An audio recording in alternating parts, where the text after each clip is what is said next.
चाय, दूध, दही, मक्खन, कनक का आटा, रिफाइंड तेल आदि खाने से शरीर में कैंसर के सेल बढ़ते हैं। कैंसर के पेशेंट को यह सब खाना छोड़ देना चाहिए। इसके अलावा नीम के पत्ते, अदरक, लहसुन, सेब, नारियल पानी आदि पीने से शरीर में कैंसर के सेल खत्म होते हैं। इसी सब का दावा किया नवजोत सिंह सिद्धू जी ने अभी कुछ दिन पहले, 2-3 दिन पहले प्रेस कॉन्फ्रेंस करके। उन्होंने बताया कि कैसे उनकी पत्नी कैंसर की 4थी स्टेज से यह सब करने के बाद बिल्कुल ठीक होकर कैंसर खत्म करके हॉस्पिटल से बाहर आई है। अब कहते हैं ना कि तस्वीर के 2 पहलू होते हैं और कुछ भी फैसला करने से पहले तस्वीर के दोनों पहलुओं को जांच लेना चाहिए। मैंने यह इस वीडियो में सबसे पहले मैं आपको बताऊंगा कि नवजोत सिंह सिद्धू जी ने कैंसर के ट्रीटमेंट के बारे में क्या क्या कहा, और इसके अलावा एम्स के कैंसर स्पेशलिस्ट आपको बताएंगे कि सिद्धू जी ने जो कहा है उनको उनमें कितनी सच्चाई लगती है। सबसे पहले नवजोत सिद्धू जी के प्रेस कॉन्फ्रेंस के कुछ मेन अंश जिन्होंने उन्होंने बताया कि कैंसर ट्रीटमेंट के लिए उन्होंने क्या किया, अगर अन्य किसी को भी कैंसर हो जाता है तो उसको भी कैसा ट्रीटमेंट करना चाहिए। तो जब ये हुआ कि कोई चांस ही नहीं रह गया, तो जो मैंने पढ़ा था, जो मैंने रिसर्च की थी, उसके जो कॉमन डिनोमिनेटर थे, मैंने अपनी बेटी को कहा, बेटा हम ये डाइट शुरू करेंगे। जो मेरे बहन भाई middle class, lower middle class, किसी भी अवस्था में है, मैं उनके मन में ये आस और विश्वास जगाने के लिए इस प्रेस कॉन्फ्रेंस को कर रहा हूं, और ये शेयर करूंगा कि किस तरह से नोनी उस अवस्था से stage 4 cancer, metastasis, doctors giving a 3% chance, किस तरह से वहां से 40 दिन में वापस आई। नाउ जब लोग ये कहते हैं कि करोड़ों रुपया लगता है, मुझे ये बताइए नीम के पत्तों पे क्या पैसे लगते हैं, कच्ची हल्दी पे क्या पैसे लगते हैं, नींबू और सेब के सिरके पे क्या पैसे लगते हैं, मैं वो शेयर करूंगा सब कुछ आज। 4-5 चीजें थी जो मैंने ये रियलाइज किया कि भाई मेन कॉजेज ऑफ कैंसर है। कैंसर इन्फ्लेमेशन है, एक बीमारी का कारण इन्फ्लेमेशन, और वो इन्फ्लेमेशन दूध से, एक कार्बोहाइड्रेट्स, वीट, ज्यादातर वीट से। आप बहुत से लोगों को देखेंगे वो कनक छोड़ गए हैं खानी, पेस्टिसाइड्स है और है, ठीक है।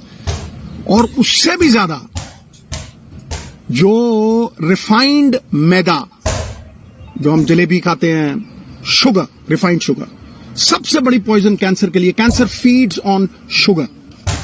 तो कैंसर की वो लाइफलाइन जो थी, जो मेरे हिसाब से, मैंने अपनी तरफ से कोई प्रबंध नहीं किया था, आयुर्वेद, अमेरिकन डॉक्टर्स, हिंदुस्तान की रिसर्च, सब कुछ 10-10 घंटे पढ़ के, जो कॉमन डिनोमिनेटर्स थे उनमें, शुगर कट करो, तो इसको सवेरे जो चाय पीती थी गॉन, मिल्क प्रोडक्ट्स गॉन, आटा गॉन, मैदा gone, aerated drinks gone, right, समोसे, जलेबी, एवरीथिंग गॉन।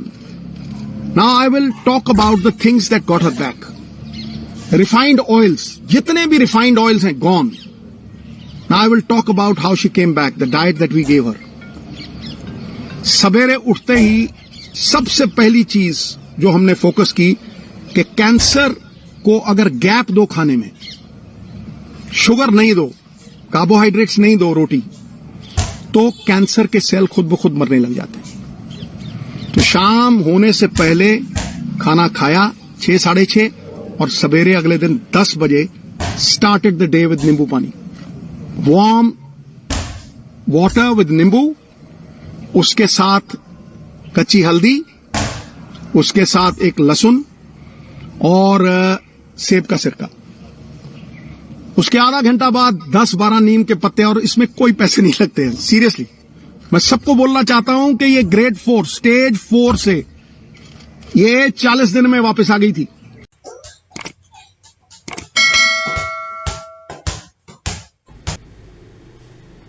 ये तो थी सिद्धू जी की बातें। मगर सिद्धू जी की बातों का, उनके दावों का कैंसर स्पेशलिस्ट, एम्स के कैंसर स्पेशलिस्ट ओनोलॉजिस्ट ने क्या जवाब दिया, पहले आप वह भी देखिए। बातचीत करने के लिए हमारे साथ दिल्ली एम्स से ऑन्कोलॉजिस्ट डॉक्टर अभिषेक शंकर मौजूद हैं। डॉक्टर अभिषेक, आपने लेटर भी नवजोत सिंह सिद्धू को लिख डाला, जिनके बयानों के बाद एक बड़ी बहस छिड़ी है कि अल्टरनेटिव मेडिसिन जो है वो कैंसर को ठीक कर सकता है। देखिए, ये बहस का मुद्दा ही नहीं है और सबको पता है कि जिन जिन लोगों ने कैंसर के ट्रीटमेंट को जाना है, अपने फैमिली मेम्बर्स का कराया है, अभी तक जब तक मैं आपसे बात कर रहा हूँ, अल्टरनेटिव मेडिसिन का कैंसर को क्योर करने में कोई भी योगदान नहीं है।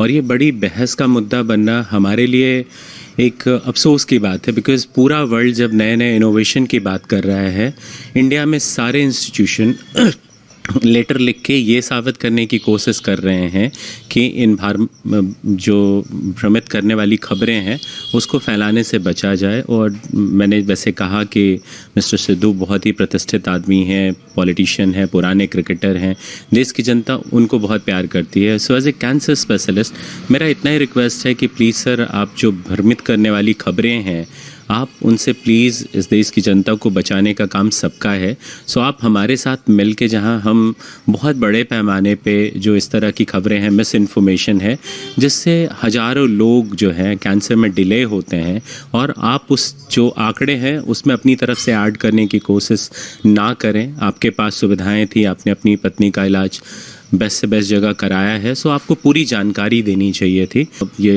एक सवाल ये भी उठ रहा है कि जब उन्होंने ये बयान दिया कि उनकी पत्नी ने नॉन कार्बोहाइड्रेट डाइट लेना शुरू किया और शुगर बिल्कुल बंद कर दिया, साथ ही नींबू पानी, सिरका, एप्पल का और हल्दी का सेवन जो है वो किया, तो क्या ये इस तरह की चीज़ें हैं जिनका किसी भी तरह का हेल्प हम देखते हैं, खासतौर पे कैंसर पेशेंट?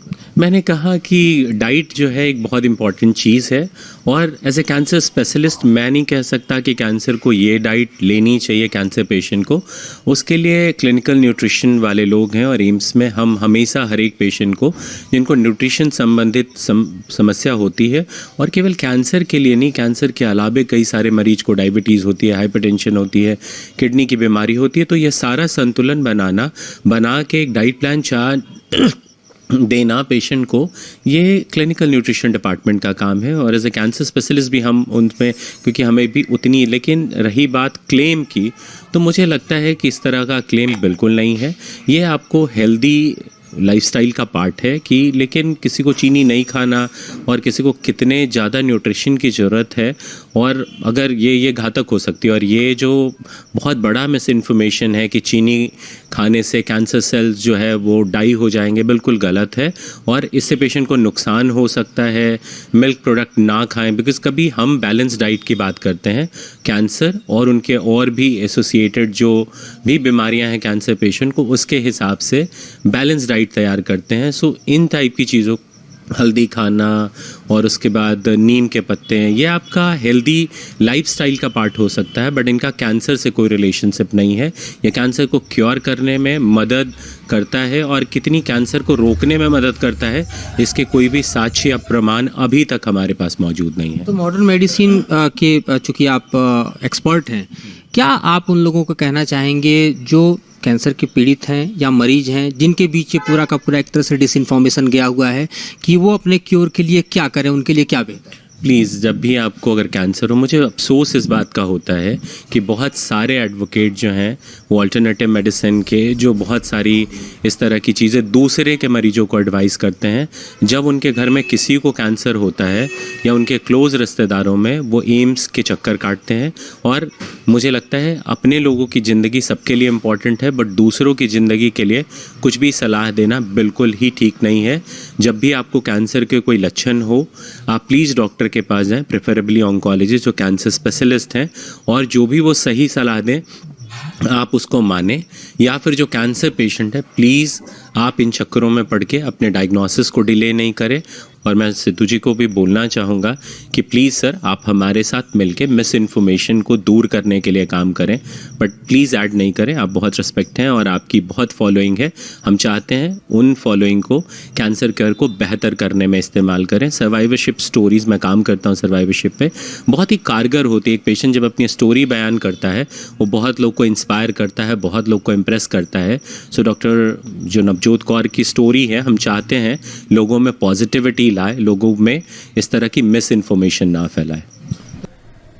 अब मैंने आपको तस्वीर के दोनों पहलू दिखा दिए, कौन ठीक है कौन गलत है, क्या सही है क्या गलत है, फैसला आपके हाथ में है। वीडियो देखने के लिए धन्यवाद।